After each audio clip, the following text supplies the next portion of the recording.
இராணுவ வீரர்களை நேசிக்கும் அனைத்து நல் உள்ளங்களுக்கும் தமிழ்நாடு முன்னாள் படைவீரர்கள் மற்றும் வீர மங்கையர்கள் நல கட்டமைப்பின் சார்பில் வணக்கங்களையும் வாழ்த்துக்களையும் தெரியப்படுத்திக் கொள்வது உங்கள் கஜேந்திரன் ஆவடியிலிருந்து.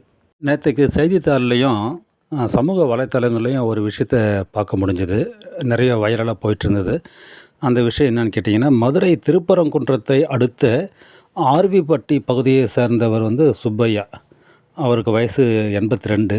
இவர் ஒரு தனியார் கம்பெனியில் பணிபுரிஞ்சு ஓய்வு பெற்றவர். சில ஆண்டுகளுக்கு முன்பு தான் இவருடைய மனைவி இறந்திருக்காங்க. இவங்களுக்கு பிள்ளைகளும் யாரும் இல்லை, உறவினர்களும் யாரும் இல்லைன்னு சொல்லிட்டு அந்த பதிவில் போட்டிருக்காங்க. தனியாக ஒரு வாடகை வீட்டில் இருந்திருக்காங்க. இந்த நிலைமையில் அவர் நேற்று மதுரை கலெக்டரை சந்தித்து அதில் என்ன சொல்லியிருக்காரு, என்னுடைய வாழ்நாள் சேமிப்பு 30,00,000 பணத்தையும் 30,00,000 நகை, இது 3த்தையும், அதாவது தங்க நகைகள், அதை எல்லாத்தையும் இராணுவ வீரர்களின் அந்த சேவையை மனசில் கொண்டு கொடிநாள் நிதியாக வழங்கியிருக்கார். இது ரொம்ப பாராட்ட வேண்டிய விஷயம். அவர் எந்த அளவுக்கு இராணுவத்தை நேசிச்சிருக்காருன்றது இதிலேருந்து புரியுது. ஆனால் அவர் செஞ்சது ரொம்ப ரொம்ப கரெக்டு. இது பார்த்திங்கன்னா, அவர் காலத்துக்கு அப்புறம் அந்த சொத்து, அந்த பணம்லாம் ஒரு அன்கிளைம்டு ஃபண்டாக தான் இருக்க போகுது.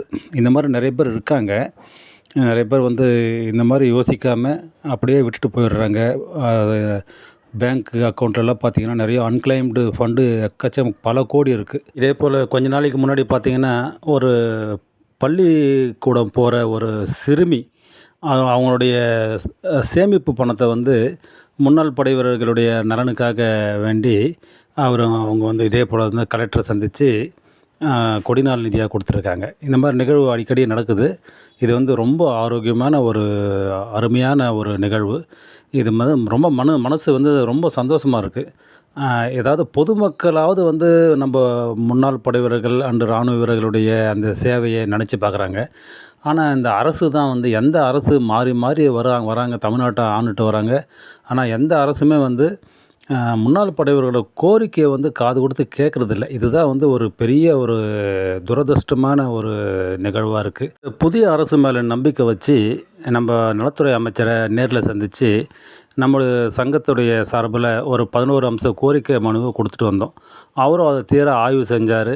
ஆய்வு செஞ்சு பரவாயில்ல, இதெல்லாம் நிதிச்சுமை ஏற்படுத்தாத வகையில் தான் இருக்குது, ஒன்லி ஜியோ மட்டும் போட்டால் போதும், அதனால் நாங்கள் கண்டிப்பாக இதை இம்ப்ளிமெண்ட் பண்ணுறோம், நாங்கள் தமிழக முதல்வர்கிட்ட கலந்து பேசி கண்டிப்பாக ஒரு நல்ல ஒரு அறிவிப்பு மிக விரைவில் வரும்னு சொன்னார்.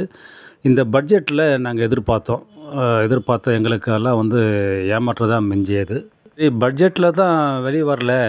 அப்புறம் இந்த சட்டசபை இந்த பட்ஜெட்டு மீதான ஒரு விவாதங்கள் நடந்துட்டு வருது இல்லையா, அந்த விவாதத்துலையாவது எந்த அமைச்சராவது எங்கள் முன்னாள் படை வீரர்கள் நலனை பற்றி பேசுவாங்கன்னு பார்த்தா இது வரைக்கும் யாருமே பேசலை. என்னென்னமோ பேசுகிறாங்க, ஏதோ பற்றி விவாதிக்கிறாங்க.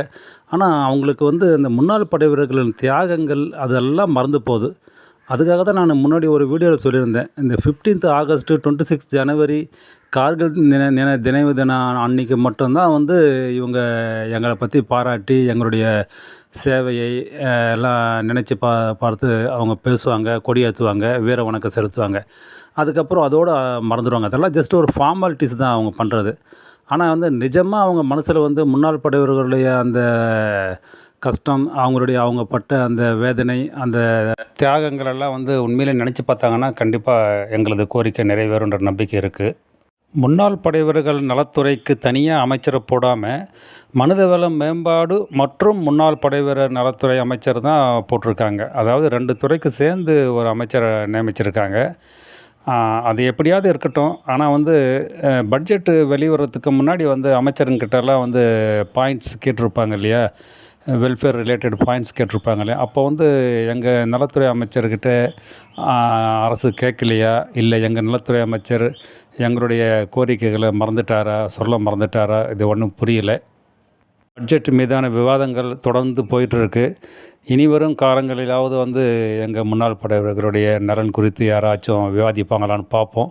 இதே போல தொடர்ந்து எங்கள அவங்க நிராகரிச்சுட்டே வந்தாங்கன்னா, மத்த கட்சி மாரி இந்த கட்சியும் முன்னாள் படை வீரர்கள வந்து நிராகரிச்சுட்டே வந்தாங்கன்னா, மிகப்பெரிய போராட்டம் கண்டிப்பா தமிழ்நாட்ல வெடிக்கும்ன்றத வந்து அவங்க நெனச்சு பார்க்கணும்.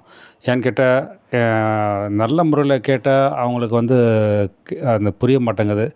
போராட்டம் பண்ணி தான் வந்து அவங்கள கவனத்த நம்ம பக்கம் திருப்பணும்னு சொன்னா, வேற வழி இல்ல. அதற்கும் வந்து முன்னாள் படை வீரர்கள் தயாராக தான் இருக்காங்க.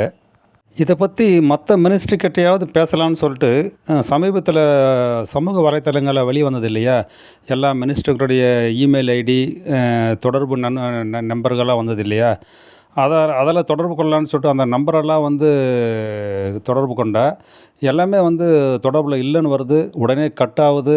ஆ பிஸின்னு வருது. அந்த இமெயில் ஐடிக்காவது போடலான்னு மெசேஜ் போட்டா, அதுக்கும் எந்த ரிப்ளை வரமாட்டேங்குது. இதெல்லாம் எதுக்காக இந்த நம்பர வெளியிட்டாங்க? இது இமெயில் ஐடியெல்லாம் வந்து போலியானதா? இல்ல நம்பர் போலியானதா? ஒண்ணும் புரிய மாட்டேங்குது. எப்படியோ தெரியல. எல்லா கவர்மெண்ட் மாரி இல்லாம இவங்க தனியா செயல்படுவாங்கன்னு பார்த்தா ஒண்ணும் நடக்க மாட்டேங்குது. சரி அந்த நம்பர் தான் வந்து யாரும் எடுக்க மாட்டேங்கிறாங்கன்னு சொல்லிட்டு, மினிஸ்டருங்களுடைய பிஏ நம்பரு அதுக்காவது ஃபோன் போட்டு நம்ம அவங்கள ரிமைண்ட் பண்ணலான்னு சொல்லிட்டு ஃபோன் போட்டா அவங்களும் எடுக்க மாட்டேங்கிறாங்க. போக போக தான் தெரியும். இந்த ஆட்சி மக்கள் நலன்களுக்கான தூய ஆட்சியா? அல்லது வேறு எந்த ஆட்சின்றத போக போக மக்கள் புரிஞ்சுப்பாங்க. நன்றி, வணக்கம். வாழ்க வளமுடன், நலமுடன், நீடூழி. வந்தே மாதரம். ஜெய் ஹிந்த்.